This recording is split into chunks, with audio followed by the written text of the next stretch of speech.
Well, hello there, my Libra collective sun, moon, rising signs. Welcome to your What Do I Need read for this new moon in Aquarius to full moon in Leo, half moon cycle, I guess you would call it. I am your reader, Mark Angelo Lyons Mel for short, president of DrawingTheCircle Productions, professional intuitive, professional witch, and damn Skippy, happy to be working for you today, Virgo, that I am. I do have Venus and Libra, but we're not doing that. We're only doing Sun, Moon, Rising sign.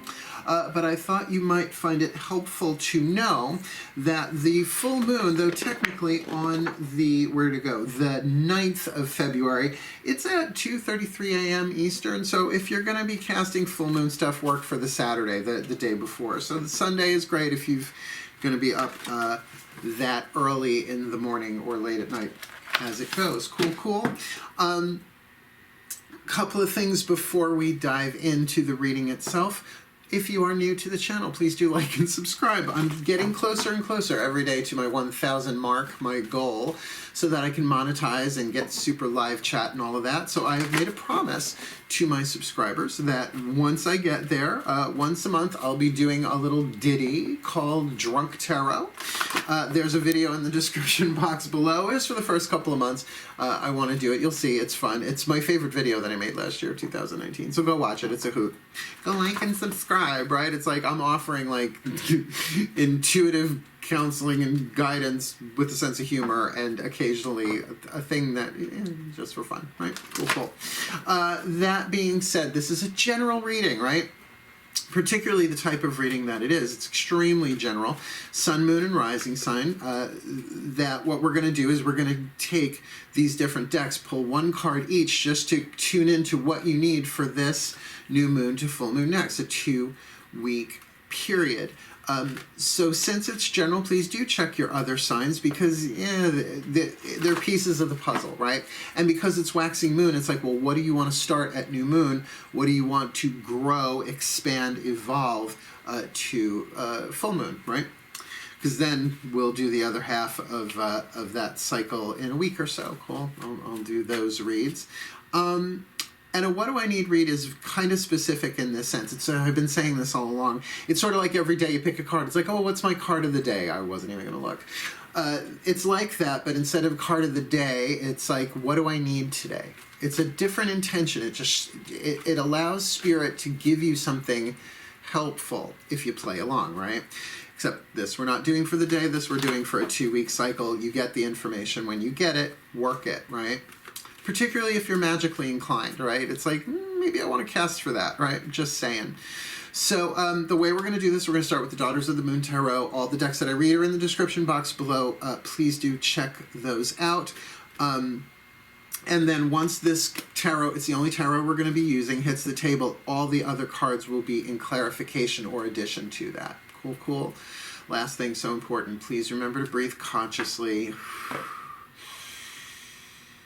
You see, just getting all that preamble out, right? It's like I'm like a machine gun. The more I breathe consciously, deliberately, the more in the present moment I am, the more the energy flows through me, and I'm able to actually say with more clarity, right, what's going on, because it's not so rapid fire. But if you are doing the same, finding that still point between the inhale and the exhale, between the exhale and the inhale, that's where Spirit is, that's where the divine is, and that's where the readings are coming from, right? So if you're doing the same on your end, then it just makes for a better reading all the way around, even though we are separated by time and space. Cool. Nice deep breath. Here we go. Oh, my Libras. We're going to start with the Daughters of the Moon Tarot as the voices for the goddess. The voices of the divine feminine energy, half of the universal energy, the divine yin, the goddess. Please, my goddess. One card in clarity for this Libra collective. You feel that. Sun, moon, rising sign for this new moon in Aquarius to full moon next in Leo. My goddesses, one card in clarity. What does the Libra collective sun, moon, rising sign need? What do they need? Here we go. And we begin. Fuck. The Phoenix. Okay, the Death card. Now, don't freak. I mean, look, people usually, when they come to YouTube, have some idea about tarot. You know, the Death card so rarely means death because every reader said it at least 10,000 times. So rarely means death. If it meant physical death, it wouldn't be in the middle of the cycle, right? It's 13th out of the 13th card out of, was it 22 cards if you count the Fool, right? So that's just traditional tarot. Other decks can play around with that like this one does. The Phoenix is about rising from ashes, transformation. Now break the word apart. The word trans should all be familiar now. It means change, right? Like transformation, transportation, right? To change something. But the form, the changing of form in Asian is a suffix for the word action. Sorry, it is a suffix, but it's a condensation, a contraction of the word action. That was very verbal, even for me. So the action of changing form, right? So there's a rising from the ashes. Now, if you are going to the ashes, sorry, it happens. Erosion and renewal. We're actually looking at the moon cycle here, though this would be more of the new moon birth. That's why it kind of feels more, makes sense to me. It's going to be more about you rising from the ashes, having already gone through a cycle of erosion, the waning side of the moon, the waning side coming to dark moon coming through, now that rising from the ashes. So you need maybe to know that. I think people, sometimes we can feel so in the underworld that we don't realize we're still going through cycles of rebirth, right? It's they can be really, really subtle until they build up, but then poof, then we see it, right? So let's ask the angels, please, a nice deep breath. Find that still point with me. Oh, my angels, please, for these Libras, one card in clarity. Libra collective, sun, moon, rising sun. What do they need, right? For this new moon in Aquarius, right? It's an air sign, so they can work that. They can work that with this element of air in this death card. Phoenix rising from the ashes, rebirth and renewal. What do they need for this new moon to full moon next in Leo? January to February. Thank God. Playfulness. Playfulness. See, that's the thing. Play the game. Play the game. It's like, right. Erosion, renewal, waxing, waning, full, new, dark moon. This is all cycles. I don't have to take it so personally. I don't have to overthink it. I just need to kind of flow with it a little bit. Let me play the game. Let me play along. And if I can be playful in it. And here's, okay, you want me to go there? I'll go there. Because the angels are saying, you know, you're not really human. Your soul is immortal. It's part of the quantum field. You're one thing. We're all divine, right? There's really only one of us. The divine singularity, the supreme being, genderless, all of that. It's like, just play the role. Play along. Like, you don't really die. Right? You change because you're in the world of form, but who you really are is eternal, changeless, birthless, sinless, deathless, guiltless. Because as the Course in Miracles says, and I will change the pronounage a little bit here, the children of God cannot sin in a dream. A quantum hologram. Not saying that this world isn't real, but, you know, talk to the quantum physicists. You can have that argument with them. That's why I'm glad I'm on this side of the camera. Cool. You can comment in the box below. Because that's why we're going to turn to the Ascended Masters, right? Play your role. Oh my God, getting flashbacks. What is that of the Bhagavad Gita? Oh, I can't remember. Oh, those, I've studied so many Eastern texts. The names. I'm not great at names anyway. Nice deep breath. We're going to ask the Chuck Spezzano love pack. Half of the pack, actually. The problem suit is over there. There's the problem, the luck, the healing, and the grace suits. I just took the healing, the luck, and the grace suits. The other half of the pack, because this is about waxing, right? So what is it that you want to wax? What is it that you need, right? What do I need? With the death card, with the Phoenix and playfulness, let's see what you need. Nice deep breath. Still point. Oh, my masters, please, one card in clarity. For the Libra collective, sun, moon, rising sun, what do they need for this new moon to full moon? Next, from Aquarius new moon to Leo full. What do they need with this Phoenix? Feels like rising, honestly, but playful. playful. They can play their role, play the game, take it a bit lightly. For this waxing side of things, what do they need? Now, it's interesting, you got one of the healing suits and it's letting go. Now, letting go, it's happened in another reading, not with this card, though, because we're looking at waxing moon to get letting go, which is just a waning moon thing, right? Like, I'm doing this the day before new moon. So, like, tonight I'm actually doing a live stream in my Mark Angela Lyons Malford short Facebook group. Just a meditation, like 15, 20, maybe 30 minutes, just to kind of talk us through if there's anything that needs to go, right? So to get that vibe here, I mean, it certainly makes sense, letting go in terms of, can you let go of the ashes in a playful way, right? It's like you've risen from them. Leave them behind, right? Notice there are ashes that you do not take with you, right? But you are reconstituted, right? It's like when my life went through the series of dark nights of the soul. I mean, a dark night is never a 12-hour period anyway, right? It's symbolic, it's a period of time, but it's of the soul. It's not something that you need to avoid. It's something you need to endure. And I lost a lot of weight, and people are like, how did you lose all the weight? I was like, oh, it's the Phoenix diet. Just keep dying and rising from the ashes, and each time reconstitute a little less ash, which is kind of sort of true in terms of emotional baggage and all of that too, right? So there's a playful letting go here. Now let's just keep in mind, orgasm is a playful way of letting go but releasing stress, but then it can also be used as a pain reliever in terms of an addiction. So that playfulness sort of catches my eye, and I'm talking to Libras here. You're ruled by Venus, Aphrodite, goddess of love. I've got her totem here. I've got her son Eros right here. Trust me, familiar with those two. Talk about a mother-son team, right? Let's ask the higher selves of all involved with the Whispers of Love Oracle. The higher selves usually have a direct, and I love these cards for that. Just like, try this, right? Nice deep breath.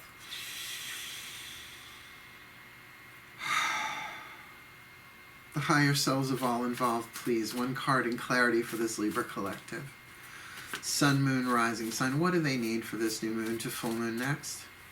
Considering, again, we've got the goddesses. I mean, one would think Aphrodite herself saying Phoenix rising from the ashes with playfulness. It sounds very her.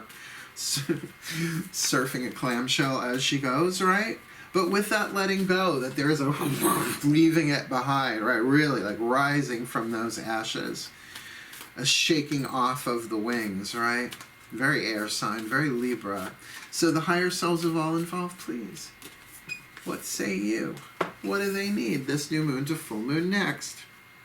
Look at your pattern in relationships. No, you look at your pattern in relationships. Look at your pattern in relationships. It requires inner strength to recognize that you need to change or modify your behavior. Womp womp. Now I'm going to call that a full-on womp womp card, but for you to really take this time to step back, because if you're going through this, if you are going through the death card, the transformation, it's not easy. It's very much a cookie dough becoming a cookie, right? You know, it's heat, it's intense, it's pressure, it burns, it hurts. Transformation isn't easy. If it was, this planet would have been ascended and evolved a long, long time ago, right? Just not how it is. And as one of us heal, all of us are healing. That's the quantum part. That's what this particular time in the quantum divine plan is about. So look at your pattern of relationships from a Libran point of view in terms of leaving the ashes. Look, you don't have to eat the ash. You just kind of have to look at your patterns, because sometimes when something's done, which would be the waning side of this, we get the opportunity to pivot and look back and go, oh, right? To me, that's not an aha moment. An aha moment is when a piece of inspiration comes in and you go, an aha moment. This is more like a, oh, that's what that was, right? You know what I mean? So to look at your patterns in relationships, very, very on the nosy, if you will, just for Libras in general, right? It's that air sign balancing it out. So let's get your last card down. From the Masters, again, we're double dipping. They gave us the Healing Suit card of letting go. The Healing Mantra deck. by Matt Kahn. One side of the card is the name of the mantra, the other the mantra itself. They're all in English. And I will use the name of the mantra to look it up in the little booklet. And look, it's a tiny little thing, but it's so good. Look, I'm not getting any kickbacks from Matt Kahn on these, but this deck is really something else. Not just personal work, certainly that is, but even in the readings and with my clients, they've been illuminating, helpful, gives you something to do, right? Repeat a mantra, work it for some time. Ready? Nice deep breath. Still point, right? And isn't that just Libra, the center of the scales, the still point? My masters, please, one card in clarity for this Libra collective. Sun, moon, rising sign. What do they need for this new moon to full moon next? New moon in Aquarius to full moon in Leo. We've got the death card from the angel, from the goddess. The goddess is herself, the divine feminine, saying, the phoenix, rise from those ashes. This could be part of an ongoing thing, not just from waning moon and dark into new moon, but even up into full. But to find the playfulness, right? The angels are saying, be playful, which is, in that sense, play the game. You're a soul. Remember who you are. You've lived through more than this. You've lived and died, but you're part of the quantum field, part of the divine. So let go. I go with that. Letting go. Let go and let God. I let go and let God. I let go and let Goddess. Receive all energies that I have created, releasing them to the will of the greater power of love. I trust that everything is becoming fully balanced in its own time and place, and I accept that there is a greater good manifesting in my life in the now. That's an affirmation. This is a mantra. This is more of a direct right to the soul. And these Libra collectives, my masters, can have a look at their patterns in relationship as they are letting go. So what is the healing mantra for them that would be truly, truly, truly helpful? What do they need this new moon? What is their mantra this new moon to full moon next? Inviting ecstasy. Fuck yeah, I love this one. I've had this one. I am worthy of all the pleasure my heart desires. I am worthy of all the pleasure my heart desires. Isn't it nice? It's not that he's giving permission. It's just a reminder. That's not an affirmation. That's a truth. We are worthy of all the pleasure our hearts desires. I am worthy of all the pleasure my heart desires. I'd love to leave that on my voicemail as my, boop. I am worthy of all the pleasure my heart desires. Leave a message, right? You should. I'm going to look this one up in the book. It's a good one. Inviting ecstasy. I actually was doing that in the car yesterday, driving around. It popped into my head. I was like, all right. And really, I just ran errands. I didn't orgasm, but it was definitely like the music that came on the radio was very, very that, So here we go. Inviting ecstasy. I am worthy of all the pleasure my heart desires. When ecstasy is invited, you feel aligned and ready to receive all the miraculous and joyful gifts of experience the universe is ready to provide you. Ecstasy acts as a cosmic green light that grants your destiny permission to enter. In other words, as you're tuning yourself and inviting in more ecstasy, it's sort of signaling vibrationally to the higher ups. It's like, okay, I'm ready. Bring on what? That grants your destiny permission to enter. In many instances, pain can be healed and released once a healthy relationship with pleasure is established. And that's what made me really memorize this one. Because I have been through dark nights of the soul, dark years of the soul, right? I don't want to say that I'm a shaman because I don't want to culturally appropriate that word. I'm a witch. That anybody can claim that word. Let's not go there sociopolitically. But I have done the shamanic descent into the underworld. I named my house Elysia after the Elysian fields, right? So that is so key. Where is it? In many instances, pain can be healed and released once a healthy relationship with pleasure is established. And your Libras. This mantra is ideal for increasing self-worth, elevating levels of excitement, and allowing bigger dreams, which is really perfect considering, right? Now put it all together. So I am worthy of all the pleasure my heart desires. I'm inviting in ecstasy. Well, you're coming from ashes, and then this makes this so much more playful. And as you're letting go, you're like, yeah, I'm letting go because I am worthy of all the pleasure my heart desires. And looking back at your pattern of relationships, you could say, oh my God, they were always trying to teach me that I am worthy of all the pleasure my heart desires, by giving me the opposite, by taking me to ash and back again. Another opportunity, the action of changing form, transformation. I've gone through it.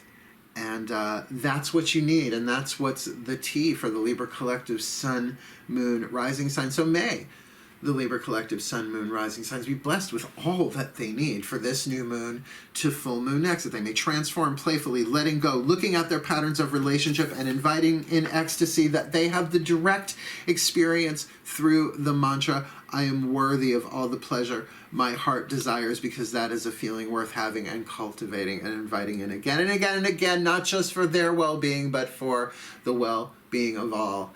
As their hearts heal, all hearts heal for the well-being of all. And so it is. How's that for a blessing on YouTube? I have the grace of prayer. Don't know what the grace of prayer is? Go read my book, Words of Grace from a Professional Witch, on my website. There's a link in the box below too. As is the one for Drunk Tarot, as is all the cool stuff that I got going on. So I'm wishing you the very best and the very blessed. Happy perusing, my Libras. And may you have the best new moon to full moon ever, ever, ever, inviting in ecstasy in your transformation.